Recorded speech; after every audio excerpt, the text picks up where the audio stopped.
یہ ایک نئی تاریخ بن رہی ہے پاکستان کی. لیکن اس سے پہلے ہوا کیا اس سازش سے؟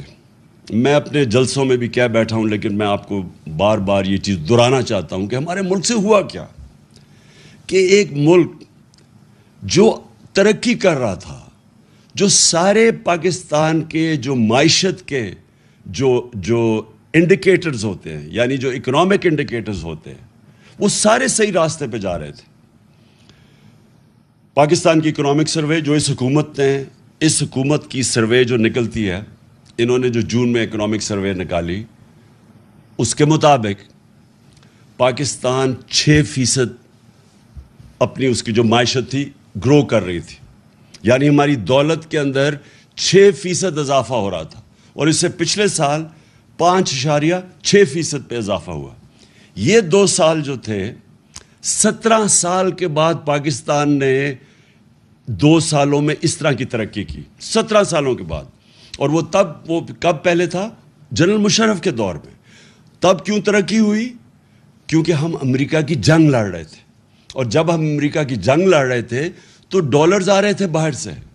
وہ ہم اپنی وجہ سے نہیں، باہر سے پیسہ آ رہا تھا، جس کی وجہ سے پاکستان نے ترقی کی. یہ 17 سال کے بعد اس طرح کی ترقی ہوئی. ہماری زراعت 4.4% پہ اوپر آئیں. 4 ہماری جو فصلیں تھیں ان کی بمپر کراپ، یعنی ریکارڈ پیداوار ہوئی 2 سال. جو فیوچر ہے پاکستان کا، ٹیکنالوجی کا، ہم نے جو اپنی ٹیکنالوجی کی جو سیکٹر کی مدد کی، 2 سالوں کے اندر 75% ہماری آئی ٹی کی ایکسپورٹس بڑھی. اور ہم جو باقی ہمارے پلانز ابھی آگے تھے، ٹیکنالوجی زونز کو جو ابھی ڈیولپ کر رہے تھے، باہر سے انویسٹمنٹ آ رہی تھی، وہ بیچ میں رہ گئی. لیکن ٹیکنالوجی کی طرف ہم پورے اپنی، کیونکہ نوجوان آبادی ہماری، یہ فیوچر ہے، اس کے اوپر بھی، اس راستے پہ بھی نکل گئے تھے. اور جو سب سے زیادہ ضروری، جو مجھے خوشی ہوئی جس چیز کی، کہ ہم نے پاکستان کے اندر پہلی دفعہ ایک اپنے ملک کو فلاحی ریاست کی طرف لے کے جا رہے تھے. اور وہ کیا کہ ہم نے وہ چیز کی جو آپ اکثر دنیا کے ملک میں دیکھ لیں، ہیلتھ کارڈ، ہیلتھ انشورنس. ایک غریب گھرانے کے لیے جو سب سے تکلیف دہ چیز ہوتی ہے، جو بے بسی ہوتی ہے غریب گھرانے میں، وہ تب کہ اگر بیماری ہو گھر میں اور پیسہ نہ ہو علاج کروانے کا. اور یہ جو بھی، میں بلکہ غریب گھرانے چھوڑیں، سفید پوش گھرانوں کے اندر بھی یہ ہوتا ہے کہ کئی دفعہ ہوتا کیا ہے کہ ایک ایسی بیماری آ جاتی ہے جس کی وجہ سے جو بجٹ ہے ایک خاندان کا، وہ اپسیٹ ہوتا ہے، اور وہ خاندان ہی مقروض ہو کے غربت کی لکیر سے نیچے چلا جاتا ہے.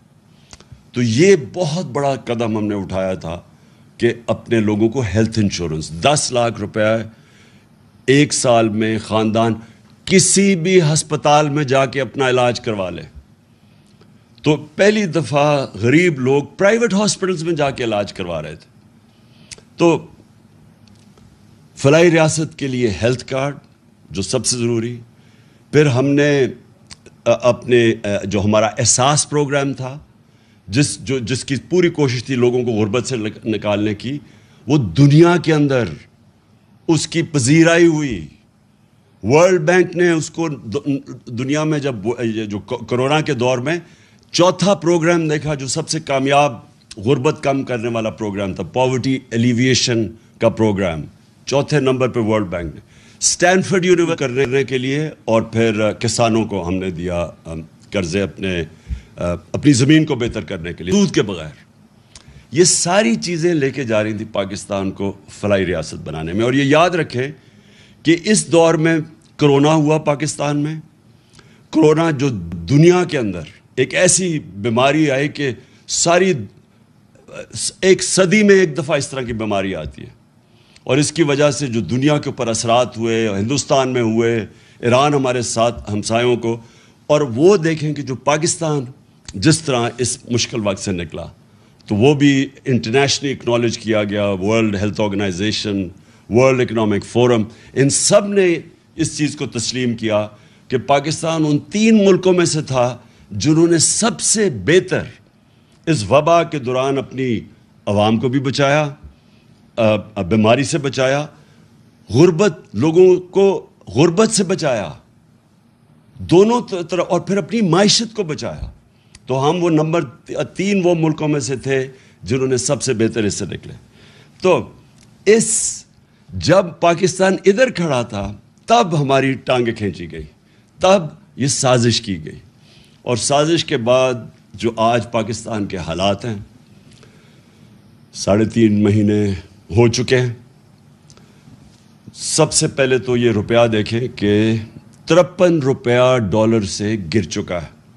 ہمارے 3.5 سال میں جو ڈالر کم ہوا تھا وہ 50 روپے تھا, یعنی روپیہ جو گرا تھا 50 روپے 3.5 سال میں.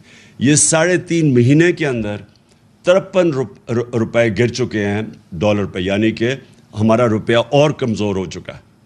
اور اس کا جو اثرات ہوں گے, اب ہر چیز مہنگی ہوگی, کیونکہ جو باہر سے اب تیل لیتے ہیں وہ مہنگا ہو جائے گا, اس سے بجلی مہنگی ہوگی. گیس باہر سے لیتے ہیں جو ہم اپنے بجلی گھر چلانے کے لیے, وہ مہنگی ہوگی, اس سے بجلی کی اور قیمت اوپر جائے گی.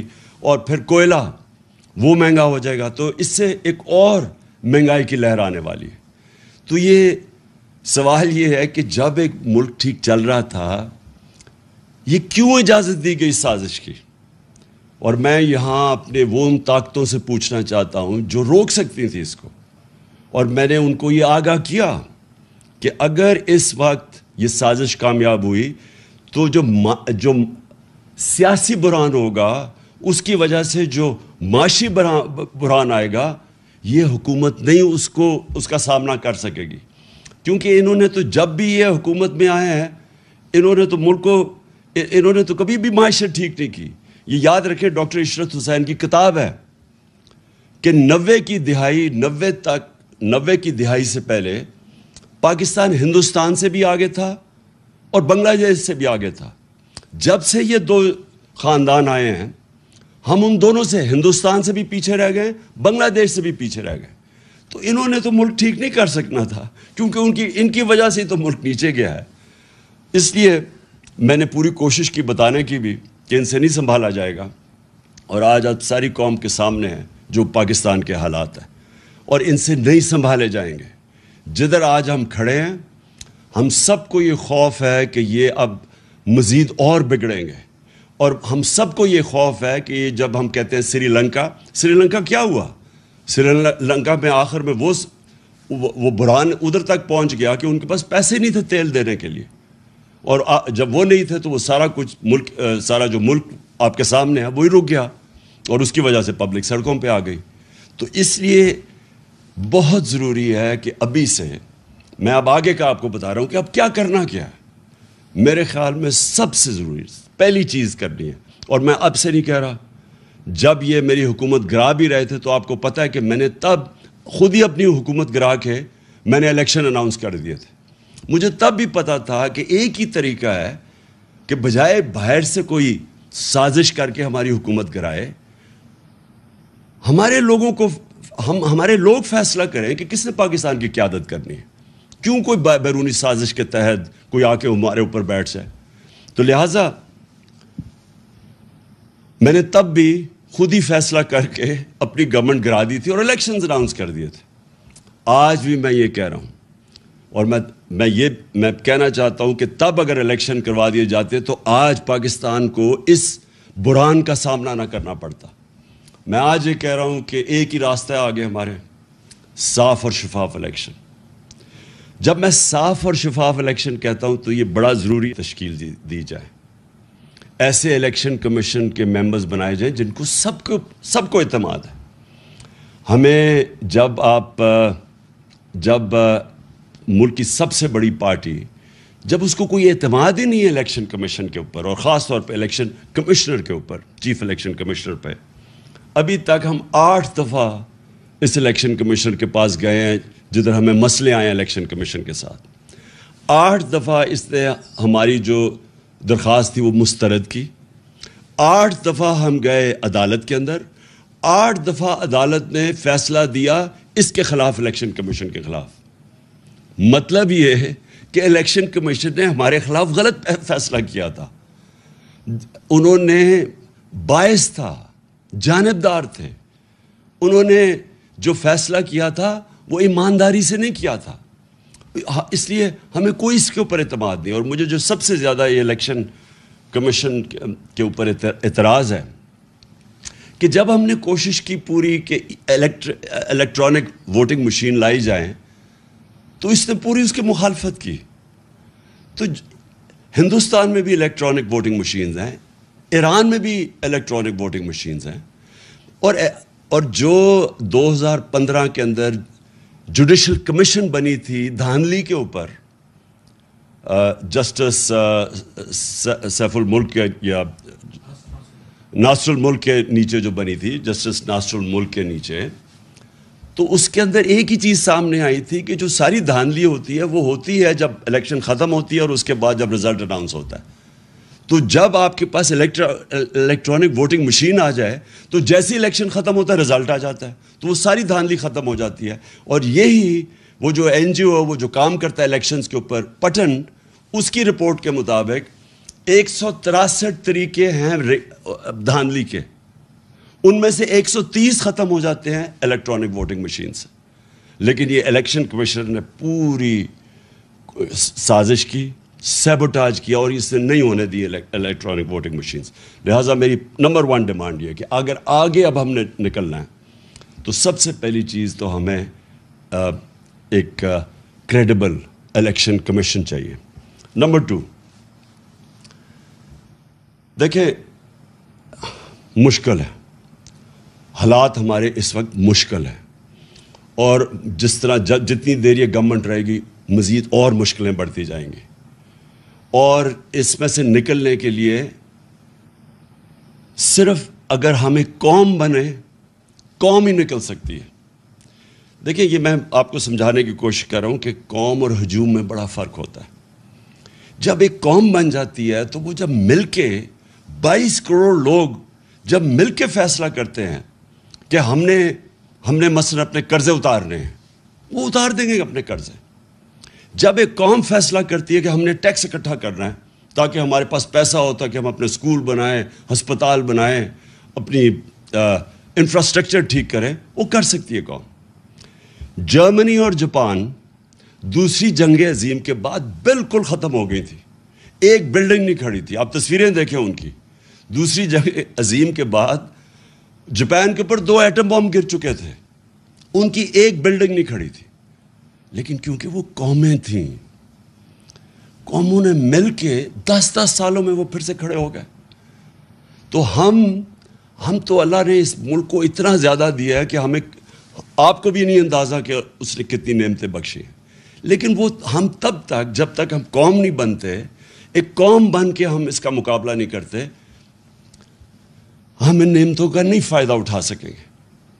ہم جب, مجھے بڑی اچھی طرح یاد ہے جب زلزلہ آیا پاکستان میں 2005 اور 2010 میں جب سیلاب آیا, کیونکہ میں کام کر رہا تھا, ریلیف ورک کر رہا تھا, میں لوگوں کے بیچ میں تھا, تو جو اگر دیکھنا تھا, اگر اس کی آپ کو کسی نے سٹوریز لکھی ہوں, تو جب قوم نے مل کے ان دونوں بحران, زلزلے کا اور سیلاب کا, ہمیں کوئی, سیلاب میں تو ہمیں امداد بھی کسی نے نہیں دی. انہوں نے کہا آصف زرداری اوپر بیٹھا ہوا ہے, یہ ہم کوئی پیسے نہیں سے دیں گے کیونکہ یہ اس کے پیسے سیدھے ملک سے باہر چلے جائیں گے. پیسے بھی نہیں ملے. لیکن ہر پاکستانی نے شرکت کی. بیرون ملک پاکستانی مجھے انوائٹ کر کے پیسے دیتے تھے کہ آپ یہ سیلاب زدہ لوگوں کی مدد کریں, اور ہم اس سے نکل گئے کیونکہ قوم سب کچھ کر سکتی ہے. تو ابھی بھی جو اب سامنے ہمارے راستہ ہے, اس میں باحیثیت ہم قوم مقابلہ کر سکتے ہیں.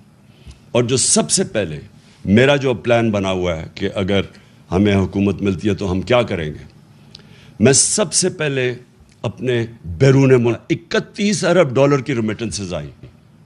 ابھی ہم نے شروع ہی ہوئے تھے, ابھی ہم اور بھی ان کی مدد کر رہے تھے. ہم نے روشن ڈیجیٹل اکاؤنٹ کھولا تھا, ہم نے ابھی ان کے لیے پوری ایک پلان بنایا ہوا تھا کہ کیسے ہم نے ہاؤسنگ کے اندر ان کی انویسٹمنٹ لے کے آنی ہے. جو سب سے بڑا میرا پلان تھا, اور مجھے سب سے افسوس ہے کہ پہلا پلان سیبوٹاج کیا یہ آصف زرداری کی سندھ حکومت نے، ہم نے ایک بنڈل آئلینڈ ہے اس کے اوپر ایک پورا ایک نیا شہر بنا رہے تھے، ماڈرن سٹی، اور بڑے بڑے انویسٹرز آ گئے جنہوں نے اربوں ڈالر اس میں انویسٹ کرنا تھا۔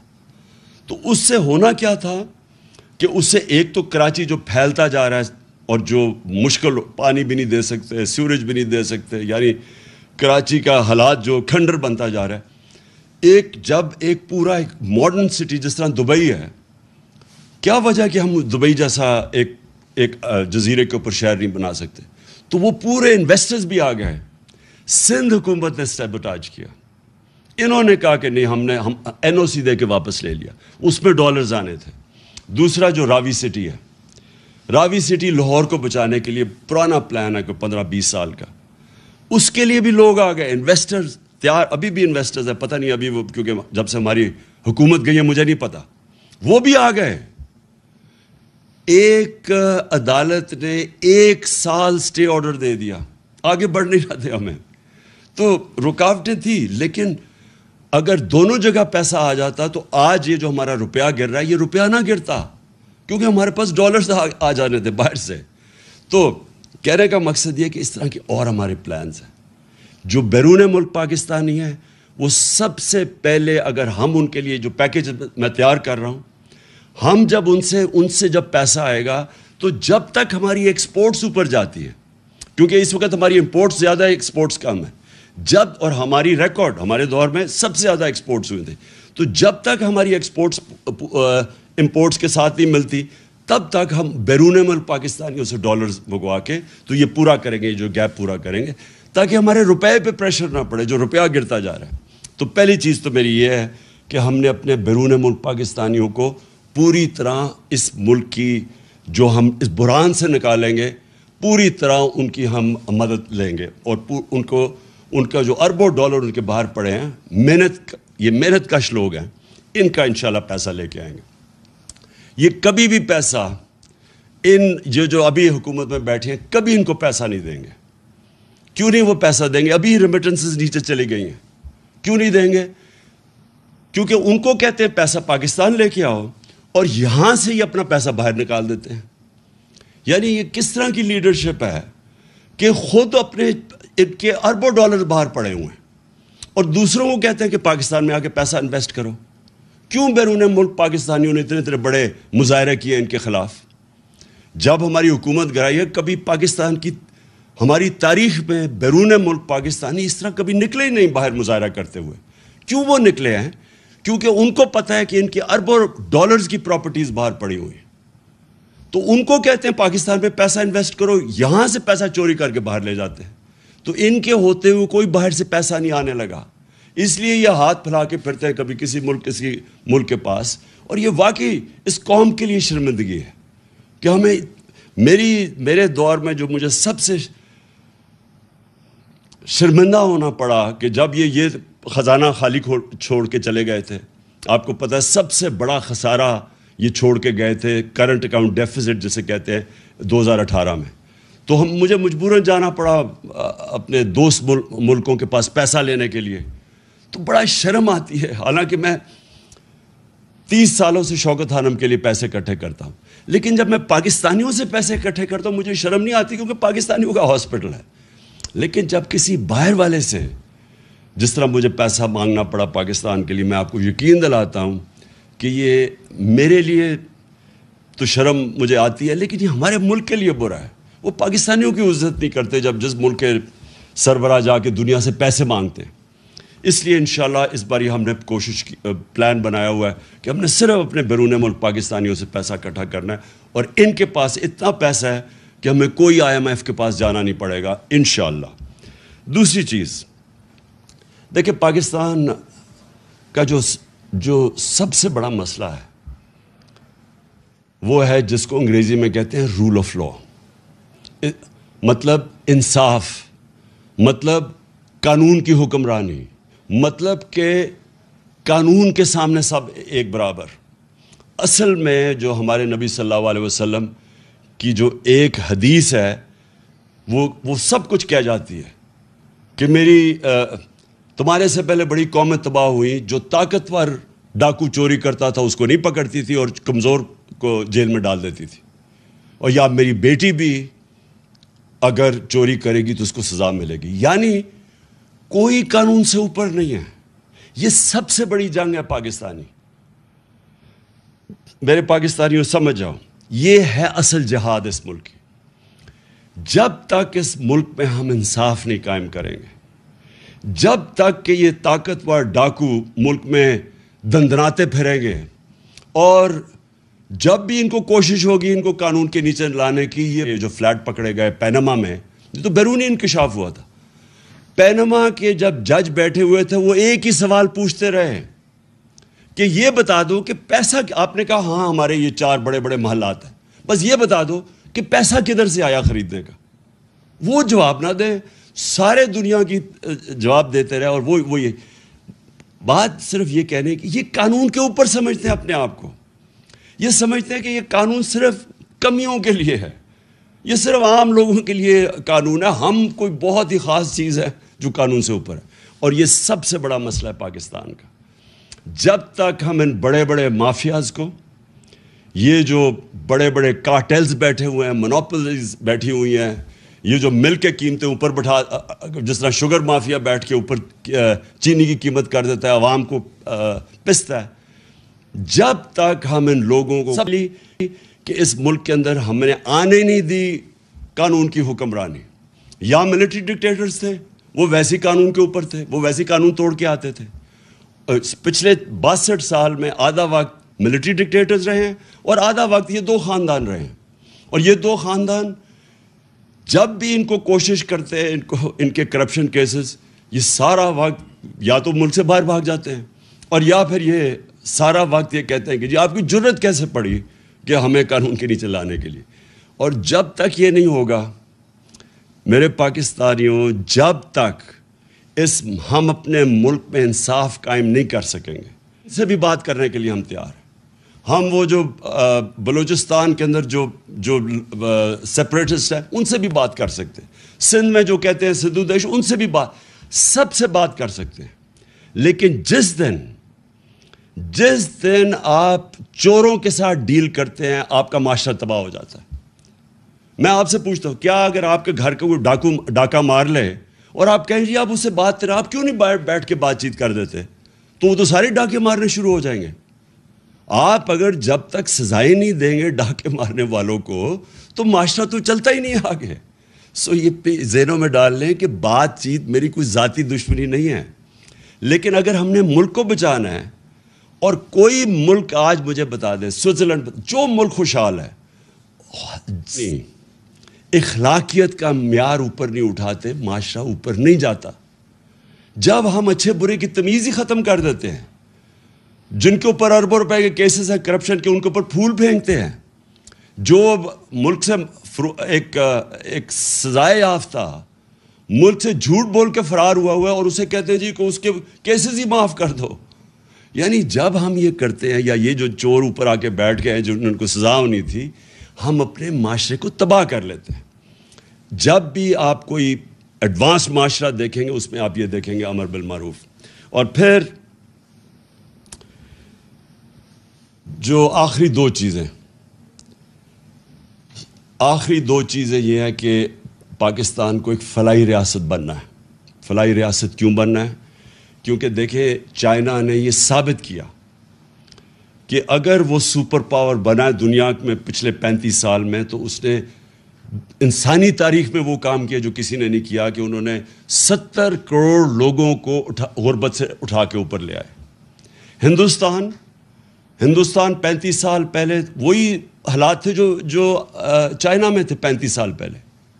ہندوستان کے پاس بھی 1 ارب سے زیادہ آبادی ہے, تو ہندوستان بھی اوپر جا سکتا تھا, لیکن ہندوستان میں انہوں نے غربت اوپر کرنے کی کوشش نہیں کی, لوگوں کو غربت نکالنے کی کوشش نہیں کی. چائنا میں انہوں نے پلان کر کے اپنے لوگوں کو غربت سے نکالا. یہی مدینہ کی ریاست میں میرے نبی صلی اللہ علیہ وسلم نے یہی کیا تھا جب پہلی دفعہ ایک فلاحی ریاست بنائی تھی. پاکستان میں جب تک ہم اپنے لوگوں کو غربت سے نہیں اوپر اٹھاتے ہم آگے نہیں بڑھ سکتے. تو اس لیے ہم نے یہ سارا احساس کا پروگرام اور یہ جو ہم نے شروع کیے تھے اور یہ جو ہیلتھ کارڈ ہے، اور انشاءاللہ اب ہماری جب پنجاب میں واپس گورنمنٹ آئی ہے تو سب سے پہلی چیز ہم نے کرنی ہے ہیلتھ کارڈ جو انہوں نے بند کر دیا تھا وہ شروع کرنا ہے، اور پھر احساس پروگرام میں نے کل ثانیوں کو کہا پہنچے ہیں لاہور میں، ہم نے اپنے احساس پروگرام سارے شروع کرنے ہیں، کیونکہ آج کل اور پھر ہم نے احساس راشن لے کے آنا ہے، کیونکہ اس وقت مہنگائی کے وقت پہ میری پوری کوشش ہے کہ جو لوگوں کی اس وقت تنخواہیں پوری نہیں ہو رہی گھر سے، یعنی جتنی مہنگائی بڑھی ہے، تو ہم ان کے لیے اب راشن لے کے آئیں گے، احساس راشن، تاکہ وہ اپنی یعنی کھانے پینے کی چیزیں، گھی، آٹا اور چینی، ان کے لیے تاکہ وہ سستی اپنا راشن کارڈ ان کو ملے گا تاکہ وہ سستی خرید سکے۔ اور آخر میں اب میں آخری بات کرتا ہوں، دیکھیں پاکستان بنا تھا، میں بار بار اپنے جلسوں میں کہا ایک نعرے پہ کہ پاکستان کا مطلب کیا، لا الہ الا اللہ، اور میرا تیرا رشتہ کیا، لا الہ الا اللہ۔ یہ اس میں پورا پاکستان کی آئیڈیالوجی، فرق ہے، زبانیں بھی فرق ہیں، لیکن ہمارا رشتہ ہے کہ اے اللہ تیرے سوا کوئی خدا نہیں۔ دیکھیں یہ جو رشتہ ہے ہمیں یہ مضبوط کرنا ہے، یہ ہے نظریہ پاکستان۔ اور نظریہ پاکستان جب لا الہ الا اللہ کا نعرہ لگا تھا تو وہ کیوں لگایا تھا؟ کیونکہ جو ہمارے فاؤنڈنگ فادرز تھے، علامہ اقبال اور پھر قائد اعظم، ان کی علامہ اقبال کا ساری جو آپ پڑھیں ان کی جو انہوں نے جو ساری اپنی فلسفہ ان کا لکھا، سوئے ہوئے مسلمانوں کو جگا رہے تھے، ایک غلام قوم کو جگا رہے تھے، خودداری پیدا کر رہے تھے، خود ہی وہ صرف یہ بتا رہے تھے کہ غلام بڑے کام نہیں دنیا میں کر سکتے، اللہ نے بہت بڑا انسان کا مقام بنایا ہوا ہے، لیکن اوپر انسان صرف تب جا سکتا ہے، اقبال کا شاہین صرف تب بن سکتا ہے جب وہ غلامی کی زنجیریں توڑے۔ اور غلامی ایک تو یہ کہ جسمانی غلامی یعنی جو انگریز کی غلامی تھی، اور پھر قائد اعظم نے پاکستان کے جب کیس لڑا تو انہوں نے کہا کہ انگریز کی غلامی کے بعد ہم ہندو کی غلامی نہیں کرنا چاہتے، ہم آزاد قوم رہنا چاہتے۔ تو دوسرا اس کی غلامی وہ ذہنی غلامی ہے، اور وہ لا الہ الا اللہ وہ ذہنی غلامی ختم کرتا ہے۔ جو سب سے بڑی زنجیر ہمیں ہماری پرواز کو روکتی ہے وہ خوف کی زنجیر ہے، جو انہوں نے 25 مئی کو ہمارے اوپر جو خوف طاری کرنے کی کوشش کی تاکہ ہم سارے چپ کر کے بیٹھ جائیں گے، یہ سب سے بری زنجیر ہوتی ہے۔ انسان ڈر کے غلامی بھی قبول کر لیتا ہے، خوف اس کی کیا ہوتا ہے کہ میں مر نہ جاؤں، کہ مجھے مار نہ دیں۔ میں نے جب پہلی دفعہ الطاف حسین کے خلاف آواز بلند کی تو ساری میری پارٹی آ گئی کہ جی یہ آپ نے کیا کر دیا، یہ آپ کو مروا دے گا الطاف حسین، کیونکہ خوف ہوتا ہے لوگوں کو۔ لیکن میرا تو ایمان ہمیشہ یہ ہے کہ جب سے میرے مہمان، ہمیشہ سے نہیں، شروع میں نہیں تھا، جب سے میرے مہمان آیا تو مجھے تو یہ پتہ ہے کہ قرآن میں واضح لکھا ہوا ہے کہ جب تک وہ آپ اوپر نہیں لے کے جائے گا جب تک اس کا فیصلہ نہ ہو۔ تو یہ انسان کو آزاد کرنے کے لیے اللہ نے اپنے ہاتھ میں رکھی ہوئے زندگی موت۔ پھر دوسرا خوف، میری رسک نہ چلی جائے۔ اب یہ جن لوگوں نے 25 مئی کو یہ جو پولیس والے اور رینجروں نے جو ربر بلیٹس اور شیلنگ کی تھی عورتیں بچوں کے اوپر، ان کو پتہ تھا یہ غلط کر رہے ہیں، ان کا ضمیر تو بتا رہا ہوگا ان کو غلط ہے، لیکن ڈر رہے ہوں گے کہ ہماری نوکری نہ چلی جائے۔ دیکھیں قانون یہ کہتا ہے کہ آپ کوئی غلط کام نہیں کر سکتے قانون کے خلاف، چاہے آپ پولیس والے ہوں، چاہے فوجی ہوں، چاہے آپ گورنمنٹ سرونٹ ہو۔ جب اپنی نوکری کو بچانے کے لیے غلط کام کرتے ہیں، گناہ کرتے ہیں، یہ بھی ایک شرک ہے۔ آپ اپنے ضمیر کو جب بیچتے ہیں، لالچ کو پیسے دے کے آپ کو خریدتا ہے، یہ جو ابھی بکے ہمارے لوگ بھیڑ بکریوں کی طرح، یہ بھی شرک ہے، چونکہ اللہ الحق ہے۔ اور یہ جو خوف ہے ہمارا کہ جی مجھے کوئی ذلیل نہ کر دے، جتنی میرے خلاف وکیل کہتا ہے کہ پاکستان ڈالر کے لیے اپنی ماں کو بھی بیچتے ہیں، یہ ہم نے ذلت اٹھائی ہے، یہ ہمارا قصور ہے، یہ امریکہ کا قصور نہیں ہے، کیونکہ ہم یہ خوف کے بت کی پوجا کرتے ہیں۔ میں کبھی یہ نہیں کہوں گا کہ ہم کسی قوم کی دشمنی لیں، میں یہ کبھی نہیں کہوں گا کہ ہم امریکہ کے ساتھ اپنے تعلقات بگاڑ دیں۔ ہمیں اچھے تعلقات ہمیشہ رکھنے چاہیے امریکہ سے۔ سب سے زیادہ